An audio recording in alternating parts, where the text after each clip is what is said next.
So Eli Sutton is going to be our last guy that we're going to hear from tonight. And we are with the big offensive lineman right now. First of all, Eli, how's it going, man? I know it's been a little while since we talked to you earlier this offseason when we scouted your game. So how have you been hanging in there, man? And what does it feel like to officially be a Tar Heel? It's been great, man. I mean, obviously today's a pretty special day for me and all my guys in my class. It's really been surreal having this dream really become true. And today it was really awesome. Got to officially make myself a Tar Heel, and it's been one of the best decisions I've ever made in my life. Well, you know, look. It's not me. Yeah. I mean, look, man, I'm going to be honest with you. I think that, you know, a lot of the positions that are being talked about in this class, wide receiver, linebacker, but I think offensive line has, you know, it was a spot that Carolina hit really hard, did a really good job of recruiting. I know, you know, you and Diego Pounds have built a pretty special relationship as well. Yes, we both are. I mean, we talk about it.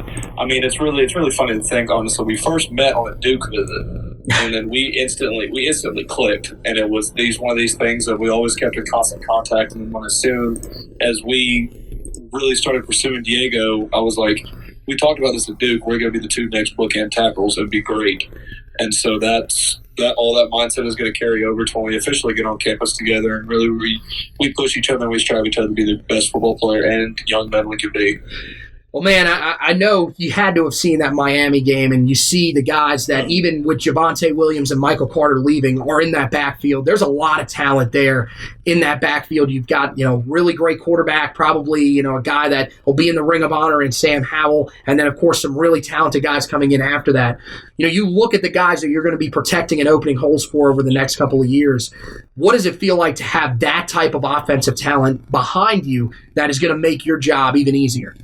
Yeah, I was really about to say it. It makes it real easy when you got guys like that can really, not a lot of people notice this, but a lot of the times it's not really us blocking for them. It's them setting up blocks for us to cut off of. And so when you got guys that can make guys miss and can run guys over and really get out and run, like the Kamaro and Caleb and all of our receivers, especially if we're getting out in space and stuff like that, it's really, really awesome to have those guys in the backfield to where it makes really my job quite easy, because it's a two-way go wherever they need to go, and I know they can take it to the house at any time. Well, look, man, you were the first guy to sign on from Addis State. What about Carolina caught your attention at the time? Because, you know, at that point, Carolina had just landed in-state prospects, but you were they were still recruiting outside of the state, and you were one of the big gets in this class, not only just outside of the state, but overall altogether. Really, I've obviously been to a lot of places. I've had the opportunity to be recruited by a lot of heavy schools, and really what it came down to it is my 40-year decision, not a 4-year decision. Obviously, that's what Carolina is built on. It's academically a very, very great school. And then finally, can I play? And I feel like with the guys that are graduating, I'll be able to get a redshirt year, and then redshirt freshman year, or even before that, hopefully, I'll be able to hop in and get a good amount of snaps. And so really, it came down to it as when I was driving home from Carolina back to Nashville, that 8-hour trip, it just felt different. I didn't know how to place it. I couldn't put my finger on it. But I knew when I left other places, there was always something missing. And I felt like I had to overcome that or just look over it when deciding a school. When I realized that Carolina had all the things I wanted, I knew it was home. And we've all been on that drive, man, where we just know it feels a little bit different when you come back from Chapel Hill.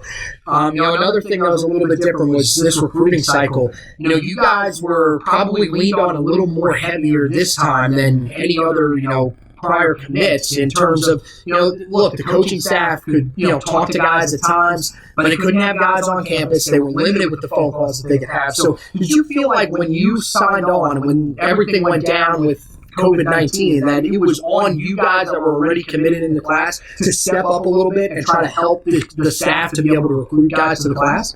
Yes, I believe it 100%. Honestly, I committed almost really about 2 weeks before our spring break, which was in the middle of March, is when we had to leave back from Florida early because that's when the shutdown started happening.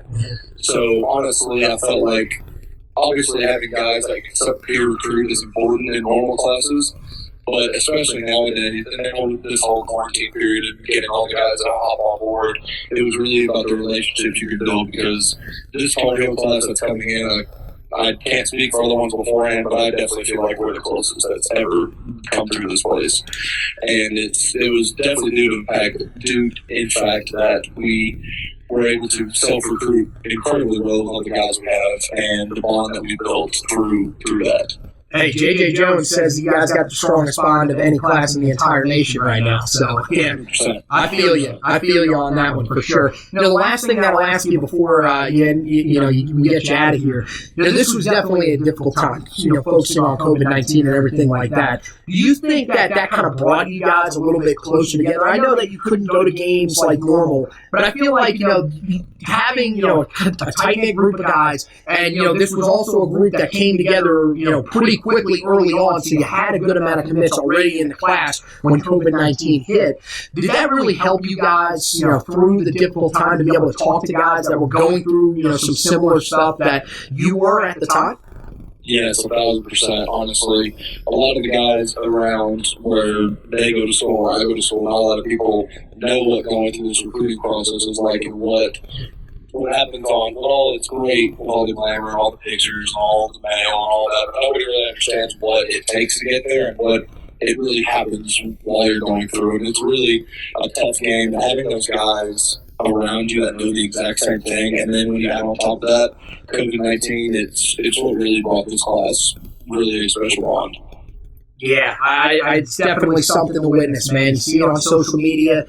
You see it, with some of the trips that you guys have even taken. A couple of guys went down to Myrtle Beach, to throw around with J.J. Jones and everything like that. That's something that even in fire classes, you never really saw a whole lot. So it's special to see the bonds. I was kind of mad. I'm supposed to go on that trip with that. We had football, so. Well, see, you can't really be that mad because the other guys in the class were mad at you for having football. So J.J. and I were laughing internally the whole time while all the other guys were playing. Okay, I got to ask you this question really quick before you go. I feel like the offensive linemen are always the funniest group of guys on a football team. 1,000%. Who do you think is the funnier out of you two, you or Diego, of the offensive linemen that are committed in this class? I like to think I am. Diego has some really good moments. Moments where you just have to drop the phone and just start crying laughing. It's really awesome. If you ever think about it, we're not the biggest, or we're not the fastest, or not the most sleek and glamour looking, so we have to make up for it in humor. There you go. Yeah, that's right. I mean, look. That's what we bring to the table. It's like I say when I tell people, I've got the facial profile of a walk-on safety, but the body of a developing offensive lineman. So you got to. That's the best you got. You got to do that. There you go. So you got to be able to throw the jokes out there every so often. Exactly. And now the real key is you got to be able to take it back yourself. There you go. That's right. That's right. Yeah, the offensive line comes in. That's the thing. Not only is it deadly on the field in the trenches, it's deadly off the field. There are a lot of jokes that go around. 100%. So you got to be able to take them. But, hey, man, Yes, sir. Eli, you know that you're always one of our favorites to talk to, man. You're so easy to talk to. You're a great kid. You've been working so hard, man. When I threw on the film of you, to watch your tape, and then, of course, when I scouted your game, I was extremely excited about what I saw. I think that, coming in, taking that redshirt year, like you said, and then being able to have an impact, I really think you're going to be one of the next great offensive tackles because I love everything about your game, man. So keep working. I'm excited to see both you and Diego and a bunch of the other guys that are committed in this class. Thank you so much for stopping by with us, and hopefully we'll be able to talk to you down the line. Maybe, as you're getting ready to go on your way to the NFL, man. Well, yes, sir. That's the plan. I thank you for all you've done. All right, man. Talk to you. All right, man. Take care, all right?